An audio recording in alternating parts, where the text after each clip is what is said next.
Hello friend, आप सभी को हमारे चैनल पे स्वागत है। आज की इस वीडियो में क्षेत्रमिति का टॉप 50 फार्मूला आप लोग को हम बताएंगे।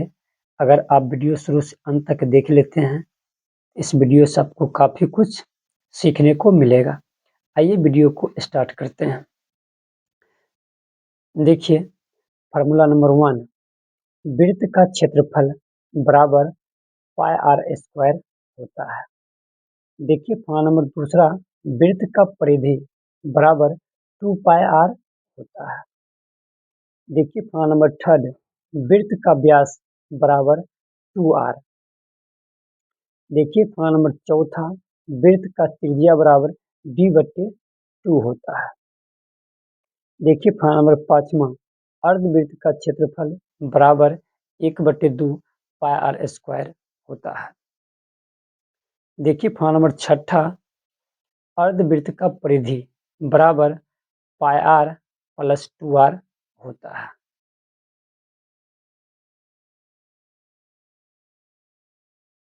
अगला देखिए, सातवां नंबर देखिए, चतुर्थांश का क्षेत्रफल वेरी वेरी इंपॉर्टेंट है।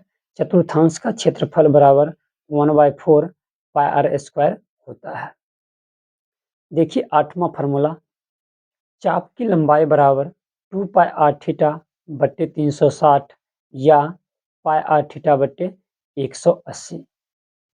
देखिए फार्मूला नंबर 9, त्रिज्यखंड का क्षेत्रफल वेरी वेरी इंपॉर्टेंट है, एग्जाम में बार बार पूछे जाते हैं। त्रिज्यखंड का क्षेत्रफल बराबर पाई आर स्क्वायर थीटा बटे 360। त्रिज्यखंड का क्षेत्रफल बराबर पाई आर स्क्वायर थीटा बटे 360।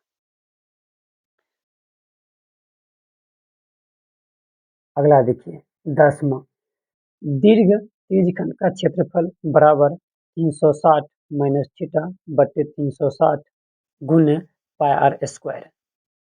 देखिए 11 नंबर, वृत्तखंड का क्षेत्रफल बराबर पाई आर स्क्वायर थीटा बटे 360 minus 1/2 R square sine theta.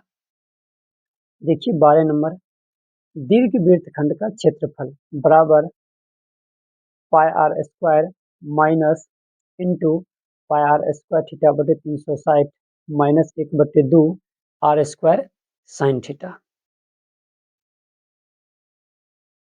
अब देखिए 13 नंबर, वलय का क्षेत्रफल बराबर पाई इंटू बड़का आर स्क्वायर माइनस छोटका आर स्क्वायर होता है। अब देखिए 14 नंबर फार्मूला, घन का आयतन बराबर होता है भुजा क्यू। घन का आयतन क्या होता है? भुजा क्यू।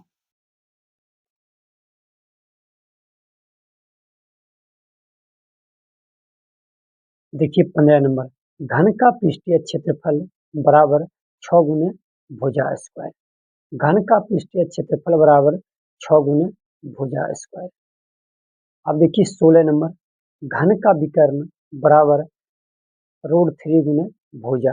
घन का विकर्ण क्या होता है? √3 गुने भुजा। अब देखिए फॉर्मूला नंबर 17, घनाभ का आयतन बराबर LBH होता है। देखिए 18 नंबर फार्मूला, घनाभ का पृष्ठीय क्षेत्रफल बराबर 2 into LB plus BH plus LH होता है। अब देखिए 19 नंबर, घनाभ का विकर्ण बराबर √L स्क्वायर जोड़ बी स्क्वायर जोड़ एच स्क्वायर होता है। घनाभ का विकर्ण बराबर होता है √L स्क्वायर जोड़ बी स्क्वायर जोड़ एच स्क्वायर होता है।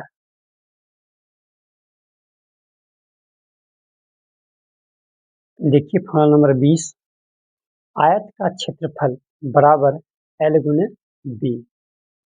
21 नंबर देखिए, आयत का परिमाप बराबर 2 इंटू एल प्लस बी।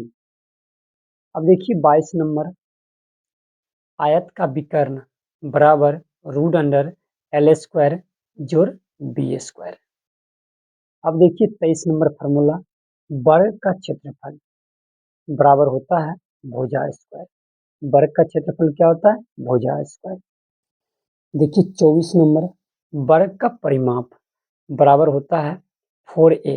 वर्ग का परिमाप क्या होता है 4a। देखिए 25 नंबर फार्मूला, वर्ग का विकर्ण बराबर होता है √2 भुजा। वर्ग का विकर्ण होता है √2a या √2 भुजा, बात बराबर दोनों चीज होता है। अब देखिए 26 नंबर फार्मूला, त्रिभुज का क्षेत्रफल। त्रिभुज का क्षेत्रफल होता है 1/2 b गुने h, 1/2 आधार गुने ऊंचाई भी आप बोल सकते हैं। देखिए अब 27 नंबर फार्मूला, समबाहु त्रिभुज का क्षेत्रफल। समबाहु त्रिभुज का क्षेत्रफल बराबर √3/4 गुने a²।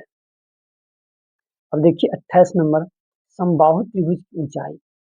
समबाहु त्रिभुज की ऊंचाई बराबर होता है √3/2 गुने a। देखिए 29 नंबर फार्मूला, बेलन का आयतन बराबर πr² होता है। बेलन का आयतन क्या होता है πr² होता है। अब देखिए 30 नंबर, बेलन का वक्र पृष्ठ का क्षेत्रफल बराबर 2πrh होता है। बेलन का वक्र पृष्ठ का क्षेत्रफल क्या होता है 2πrh होता है। अब देखिए 31 नंबर फार्मूला, बेलन का संपूर्ण पृष्ठ का क्षेत्रफल। बेलन का संपूर्ण पृष्ठ का क्षेत्रफल बराबर 2πr into r plus h होता है। बेलन का संपूर्ण पृष्ठ का क्षेत्रफल बराबर 2πr into r plus h होता है। अब देखिए 32 नंबर फार्मूला, शंकु का आयतन। अगर आपको शंकु का आयतन निकालना है, इसके लिए फार्मूला क्या है 1/3 πr² होता है। शंकु का आयतन बराबर 1/3 πr² होता है। अब देखिए 33 नंबर, शंकु का वक्र पृष्ठ का क्षेत्रफल। अगर आपको शंकु का वक्र पृष्ठ का क्षेत्रफल निकालना है तो देखिए फार्मूला क्या होता है, शंकु का वक्र पृष्ठ का क्षेत्रफल बराबर πrl होता है। πrl होता है। शंकु का वक्र पृष्ठ का क्षेत्रफल क्या होता है πrl होता है। देखिए 34 नंबर फार्मूला, शंकु का संपूर्ण पृष्ठ का क्षेत्रफल। अगर आपको शंकु का संपूर्ण पृष्ठ का क्षेत्रफल निकालना है, इसके लिए फार्मूला होता है πr into l plus r होता है। अगला देखिए 35 नंबर, गोले का आयतन। अगर आपको गोला का आयतन निकालना है, इसके लिए फार्मूला होता है 4/3 πr³। गोला का आयतन क्या होता है 4/3 πr³ होता है। देखिए 36 नंबर, गोला का पृष्ठीय क्षेत्रफल। अगर आपको गोला का पृष्ठीय क्षेत्रफल निकालना है, इसके लिए फार्मूला होता है 4πr²। 4πr² होता है। देखिए 37 नंबर फार्मूला, अर्धगोले का आयतन। अगर अर्धगोले का आयतन निकालना है, इसके लिए फार्मूला होता है 2/3 πr³। 2/3 πr³ होता है। अब देखिए 38 नंबर फार्मूला, अर्धगोले का वक्र पृष्ठ का क्षेत्रफल। अगर आपको अर्धगोले का वक्र पृष्ठ का क्षेत्रफल निकालना है, इसके लिए फार्मूला होता है 2πr²। 2πr² होता है। अर्धगोले का वक्र पृष्ठ का क्षेत्रफल बराबर 2πr² होता है। अब देखिए 39 में फार्मूला, अर्धगोले का संपूर्ण पृष्ठ का क्षेत्रफल। अगर आपको अर्धगोले का संपूर्ण पृष्ठ का क्षेत्रफल निकालना है, इसके लिए फार्मूला होता है 3πr²। अर्धगोले का संपूर्ण पृष्ठ का क्षेत्रफल अगर आपको निकालना है, तो इसके लिए फार्मूला होता है 3πr²। अब देखिए 40 नंबर, बाल्टी की धारिता। अगर आपको बाल्टी की धारिता निकालना है, इसके लिए फार्मूला होता है 1/3 πh इंटू r² बड़का r² जोड़ छोटका r² प्लस बड़का r² इंटू छोटका r² होता है। बाल्टी की धारिता अगर आपको निकालना है तो 1/3 πh इंटू बड़का r² प्लस छोटका r² प्लस बड़का r इंटू छोटका आर होता है। अगर आपको बाल्टी की धारिता निकालना है, इसके लिए फॉर्मूला था 1/3 पाई h इंटू बड़का आर स्क्वायर जो छोटका आर स्क्वायर प्लस बड़का आर इंटू छोटका आर होता है। अगर आप ये फार्मूला पूरा याद कर लेते हैं तो क्लास 10th में 10 मार्क्स निश्चित इस वीडियो से आपको देखने को मिलेगा। इसी प्रकार की वीडियो पाने के लिए चैनल को सब्सक्राइब जरूर करें। Thank you.